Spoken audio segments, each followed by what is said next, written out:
Another concept you introduce us to in here is the whole notion of priming. That is, that what kind of is put in our head can, again, structure our behavior, our output. Describe that in a little bit more detail and give us some examples. Well, these are they are spooky experiments that have been done in recent years, principally by a guy at New York University called John Bargh.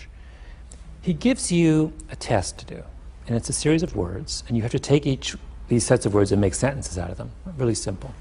What you don't realize, unless you're really, really, really smart, is that all these lists of words are on a similar theme. So suppose the theme of all these sentences is old age. So those words like Florida, shuffleboard, arthritis, Then he measures how quickly you walk into the room when you come in to take the test, and he measures how quickly you walk out when you finish the test. And he finds that when you walk out, you walk substantially slower than when you walked in. Because you've been thinking about arthritis and old age. Yes, I have made your unconscious become obsessed with the subject of old age, and as a result, your unconscious has made you act old. Now I can do this he does the same experiment, and he does it with words having to do with being polite.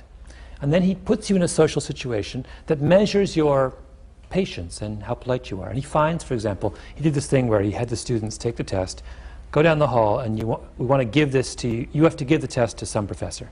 But the professor is locked in conversation with someone else, and the question is, how long do you wait before you interrupt?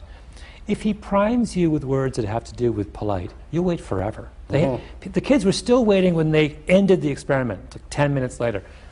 And if he primes you with words having to do with being rude, you'll interrupt immediately. Now, some may think, well, these are frivolous little exercises, but the scariest one for me was the one you talk about where African Americans, one control group, was invited to state their race before they did an exam, and the other was not.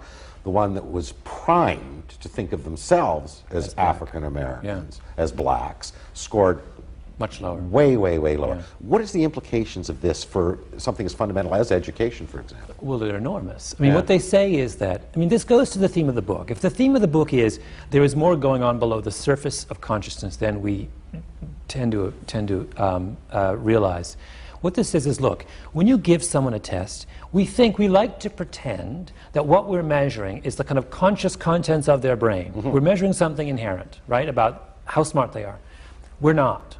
What we are measuring, we're measuring some of that, but we are also powerfully measuring their state of mind at the moment they take the test. And to me, that completely undermines the notion, this naive notion that many educators have, that you can reduce someone's intelligence to a score on a test. You can't, right? Unless you are absolutely sure that you have ironed out and removed all those sources of bias, we have to accept the fact that a test is a deeply flawed instrument. It is a guide to the state of someone's mind, and no more than that. No, while it isn't in your